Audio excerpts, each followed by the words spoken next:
അസ്സലാമു അലൈക്കും വറഹ്മത്തുള്ളാഹി തആല വബറകാതുഹു. Heart and mind the soul healer എന്ന ചാനലിലേക്ക് ഏവർക്കും വീണ്ടും സ്വാഗതം. തുമൈനീന 30 ഡേയ്സ് മെൻ്റൽ പീസ് ചാലഞ്ചിൻ്റെ 2ാം ദിവസമാണിത്. ആദ്യ ദിവസത്തെ അമിത ചിന്തയെക്കുറിച്ചിട്ടുള്ള വീഡിയോയ്ക്ക് നിങ്ങൾ നൽകിയ പിന്തുണയ്ക്ക് ഒരുപാട് നന്ദി. ഇന്ന് നമ്മൾ സംസാരിക്കുന്നത് നമ്മുടെ എല്ലാം ജീവിതത്തിൽ എപ്പോഴെങ്കിലും അനുഭവിച്ചിട്ടുള്ള അല്ലെങ്കിൽ ഇപ്പോൾ അനുഭവിച്ചു കൊണ്ടിരിക്കുന്ന ഒരവസ്ഥയെക്കുറിച്ചാണ്. പ്രതീക്ഷിക്കാത്ത തകർച്ചകൾ അല്ലെങ്കിൽ ഡിസപ്പോയിൻമെൻറ്റ്സ്. നമ്മൾ ഒരുപാട് ആഗ്രഹിച്ച് കഷ്ടപ്പെട്ട് പ്രാർത്ഥിച്ച് ഒരു കാര്യം നടക്കാതെ പോകുമ്പോൾ, അല്ലെങ്കിൽ ബിസിനസ്സിൽ വലിയൊരു നഷ്ടം, അതും അല്ലെങ്കിൽ സ്നേഹിച്ചവർ നമ്മളെ ഇട്ടേച്ച് പോകുമ്പോൾ മനസ്സ് തകർന്നു പോകും. എന്തുകൊണ്ട് എനിക്ക് മാത്രം ഇങ്ങനെ സംഭവിക്കുന്നു എന്നൊരു ചോദ്യം എല്ലാവരുടെയും ഉള്ളിൽ വരും. ഈ തകർച്ചകളിൽ നിന്ന് എങ്ങനെ നിങ്ങളുടെ മനസ്സിനെ തിരിച്ചു പിടിക്കാം, അതായത് ഇമോഷണൽ റെസിലിയൻസ് എന്നതിന് 5 ലളിതമായ ആത്മീയ മനഃശാസ്ത്ര വഴികളോടെ ഇന്ന് നമുക്ക് പഠിക്കാം. നമ്മൾ വിചാരിച്ച പോലെ കാര്യങ്ങൾ നടക്കാതെ വരുമ്പോൾ നമ്മുടെ ബ്രെയിനിൽ ഡോപാമൈൻ എന്ന് പറയുന്ന ഹോർമോണിൻ്റെ അളവ് പെട്ടെന്ന് കുറയും. ഇത് നമ്മളെ വലിയ നിരാശയിലേക്കും സങ്കടത്തിലേക്കും നയിക്കും. ഇസ്ലാം ഇതിനെ യേഴ്സ് അഥവാ നിരാശ എന്ന് വിളിക്കുന്നു. വിശുദ്ധ ഖുർആനിൽ നമ്മളോട് വളരെ ഗൗരവത്തോടെ പറയുന്നൊരു കാര്യമുണ്ട്: നിങ്ങൾ അള്ളാഹുവിൻ്റെ കാരുണ്യത്തെക്കുറിച്ച് നിരാശപ്പെടരുത്.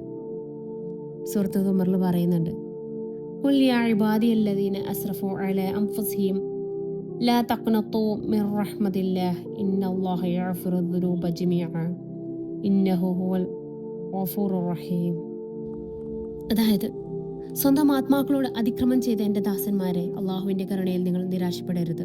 തീർച്ചയായും അള്ളാഹു എല്ലാ പാപങ്ങളും പൊറുക്കുന്നു. നിശ്ചയമായും അവനേറെ പൊറുക്കുന്നവനും അത്യധികം കരുണയുള്ളവനുമാകുന്നു. പക്ഷേ ഒരു ട്രെയിനർ എന്ന നിലയിൽ ഞാൻ നിങ്ങളോട് പറയാം, നിങ്ങൾക്ക് സങ്കടം വരുമ്പോൾ കരയുന്നത് തെറ്റല്ല. അത് നിങ്ങളുടെ മനസ്സിൻ്റെ ഭാരം കുറയ്ക്കാൻ സഹായിക്കുന്ന ഒരു സ്വാഭാവികമായിട്ടുള്ള സൈക്കോളജിക്കൽ ഒരു പ്രക്രിയയാണ്. മുഹമ്മദ് നബി സല്ലല്ലാഹു അലൈഹി വസല്ലമ പറഞ്ഞിട്ടുണ്ട്, തൻ്റെ മകൻ ഇബ്രാഹിം മരണപ്പെട്ടപ്പോൾ കണ്ണീരൊഴുക്കിയിട്ടുണ്ട്. കരയുന്നത് വിശ്വാസക്കുറവല്ല, മറിച്ച് മനുഷ്യ സഹജമാണ്. എന്നാൽ ആ സങ്കടത്തിൽ തന്നെ തളർന്നു കിടക്കുന്നതാണ് അപകടം. ഇവിടെ ഇനി പറയാൻ പോകുന്നത് തകർച്ചകളെ നേരിടാൻ 5 വഴികൾ. ഒന്നാമത്തേത് അൽ ഖദർ, വിധിയിലുള്ള വിശ്വാസം. സൈക്കോളജിയിൽ ഇതിനെ റാഡിക്കൽ ആക്സെപ്റ്റൻസ് എന്ന് പറയും. അതായത്, സംഭവിച്ചു കഴിഞ്ഞ കാര്യത്തെ മാറ്റാൻ നമുക്ക് കഴിയില്ല എന്ന പൂർണ്ണമായും അംഗീകാരം. അതായത്, ഒരു കാര്യം സംഭവിച്ചു കഴിഞ്ഞാൽ ആ കാര്യത്തെ മാറ്റാൻ നമുക്ക് കഴിയില്ല എന്ന് പൂർണ്ണമായി അംഗീകരിക്കുക. നമ്മൾ വിശ്വസിക്കുന്നത് നന്മയും തിന്മയുമായ എല്ലാ കാര്യങ്ങളും അള്ളാഹുവിൻ്റെ മുൻകൂട്ടിയുള്ള തീരുമാനപ്രകാരമാണ്. അതാണ് ഖദർ. ഒരു വാതിലടയുമ്പോൾ മനസ്സിനോട് പറയുക, ഇതെൻ്റെ റബ്ബിൻ്റെ തീരുമാനമാണ്, ഇതിലെനിക്ക് കാണാൻ കഴിയാത്ത എന്തോ ഒരു വലിയ നന്മ ഒളിഞ്ഞിരിപ്പുണ്ട്. ഈ ചിന്ത നിങ്ങളുടെ പകുതി സങ്കടവും അലിയിച്ചു കളയും. രണ്ടാമത്തെ കാര്യം എന്തെന്നാൽ, നിങ്ങളുടെ ചിന്തകളെ മാറ്റി എഴുതുക. സൈക്കോളജിയിൽ ഇതിനെ റീഫ്രെയിമിംഗ് എന്ന് പറയും. ഒരു പരാജയം ഉണ്ടാകുമ്പോൾ ഞാനൊരു പരാജയമാണ്, എൻ്റെ ജീവിതം തീർന്നു എന്ന് ചിന്തിക്കരുത്. അതിനു പകരം സൈക്കോളജിയിലെ കോഗ്നിറ്റീവ് റീഫ്രെയിമിംഗ് ഉപയോഗിക്കുക. അതായത്, ആ ചിന്തയെ മാറ്റിപ്പിടിക്കുക. ഈ പരാജയം എൻ്റെ ജീവിതത്തിൻ്റെ അവസാനമല്ല, ഇതൊരു പുതിയ പാഠമാണ്. അടുത്ത തവണ എനിക്ക് ഇതിലും നന്നായി ചെയ്യാൻ പറ്റും എന്ന് സ്വയം പറഞ്ഞു ശീലിക്കുക. ഖുർആനിൽ പറയുന്നുണ്ട്, ഫഇന്ന മഅൽ ഉസ്രി യുസ്റാ, തീർച്ചയായും ഞെരുക്കത്തോടൊപ്പം ഒരു എളുപ്പമുണ്ട്. ഒരു പ്രയാസത്തിനു ശേഷം 2 എളുപ്പങ്ങൾ വരുമെന്നാണ് ഇതിൻ്റെ ആന്തരാർത്ഥം. മൂന്നാമത്തെ കാര്യം ഖൈർ, നന്മ കണ്ടെത്തുക. അള്ളാഹുവിൻ്റെ പ്ലാൻ അതായിരിക്കും ഏറ്റവും ദ ബെറ്റർ പ്ലാൻ എന്ന് പറയുന്നത്.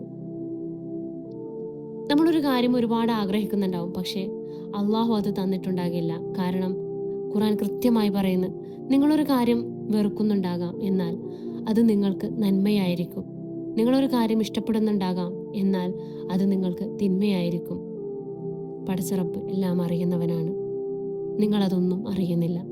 നിങ്ങൾക്ക് നഷ്ടപ്പെട്ടതിനേക്കാൾ മികച്ചത്, ഖൈറായ ഒന്നോ അള്ളാഹു നിങ്ങൾക്ക് വേണ്ടി കരുതി വെച്ചിട്ടുണ്ടെന്നുള്ള ആ ഒരു ഉറച്ച വിശ്വാസം, അതായിരിക്കണം ഓരോ വിശ്വാസിക്കും വേണ്ടത്. നാലാമത്തെ കാര്യം നന്ദി പറയുക, ഗ്രാറ്റിറ്റ്യൂഡ് തെറാപ്പി. നമുക്കൊരു കാര്യം നഷ്ടപ്പെടുമ്പോൾ നമ്മുടെ കയ്യിലുള്ള മറ്റ് 100 നല്ല കാര്യങ്ങളെ നമ്മൾ മറന്നു പോകുന്നു. സൈക്കോളജിയിൽ ഇതിനെ ഗ്രാറ്റിറ്റ്യൂഡ് ജേർണലിംഗ് എന്ന് പറയും. ഒരു പേപ്പർ എടുത്ത് ഒരു വലിയ സങ്കടത്തിനിടയിലും നിങ്ങളുടെ ജീവിതത്തിൽ അള്ളാഹു സുബ്ഹാനഹു തആല തന്നിട്ടുള്ള 3 നല്ല കാര്യങ്ങൾ, ആരോഗ്യം, നല്ല മാതാപിതാക്കൾ, ഒരു വീട്, അങ്ങനെ എന്തും എഴുതി വെക്കുക. അതിന് അള്ളാഹുവിനോട് നന്ദി പറയുക. അൽഹംദുലില്ലാ. ഉള്ളതിന് നന്ദി പറയുമ്പോൾ ഇല്ലാത്തതും കൂടി നിങ്ങളിലേക്ക് തേടിയെത്തുമെന്ന് പടച്ചിറപ്പ് പറഞ്ഞിട്ടുണ്ട്. ഉള്ളതിന് നന്ദി പറയുന്ന സമയത്ത് മനസ്സ് പോസിറ്റീവ് എനർജി കൊണ്ട് നിറയും. 5ാമത്തെ കാര്യം എന്തെന്നാൽ ദുആ, ആത്മീയമായിട്ടുള്ള റിലീസ്. ഇതിനെ സ്പിരിച്വൽ കത്താർസിസ് എന്ന് പറയും. മനസ്സ് വല്ലാതെ വെങ്ങുമ്പോൾ, ആരോടും പറയാൻ തോന്നാത്ത സങ്കടങ്ങളുണ്ടെങ്കിൽ അത് അള്ളാഹുവിനോട് പറയുക. ഒന്നെങ്കിൽ തഹജ്ജുദിന്റെ സമയത്തോ അല്ലെങ്കിൽ സാധാരണ നമസ്കാരത്തിന് ശേഷമോ സുജൂദിൽ വീണ് മനസ്സ് തുറന്ന് കരയുക. സൈക്കോളജിയിൽ ഇതിനെ കത്താർസിസ് എന്ന് വിളിക്കും. മനസ്സിലെ വികാരങ്ങളെ പുറന്തള്ളി മനസ്സ് ശാന്തമാക്കുന്ന അവസ്ഥ. അള്ളാഹുവിൻ്റെ മുന്നിൽ ഒഴുക്കുന്ന കണ്ണീര് നിങ്ങളെ മാനസികമായി വളരെ ശക്തമാക്കും. ഇനി ഇന്നത്തെ ഈ സീരീസിലൂടെ നിങ്ങൾക്ക് തരാനുള്ള പ്രാക്ടീസ് അഥവാ ടാസ്ക് എന്നത്, ഇന്നത്തെ നിങ്ങളുടെ ചലഞ്ച് ഇതാണ്.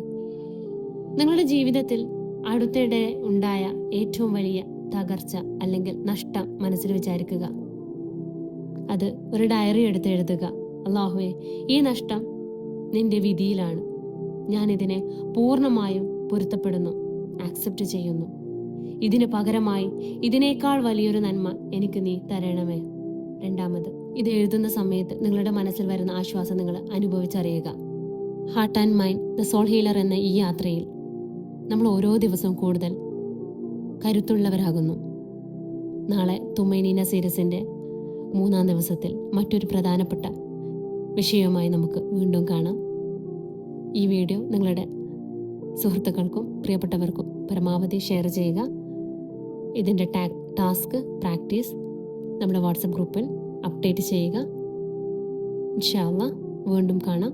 അസ്സലാമു അലൈക്കും വറഹ്മത്തുള്ളാഹി തആല വബറകാതുഹു.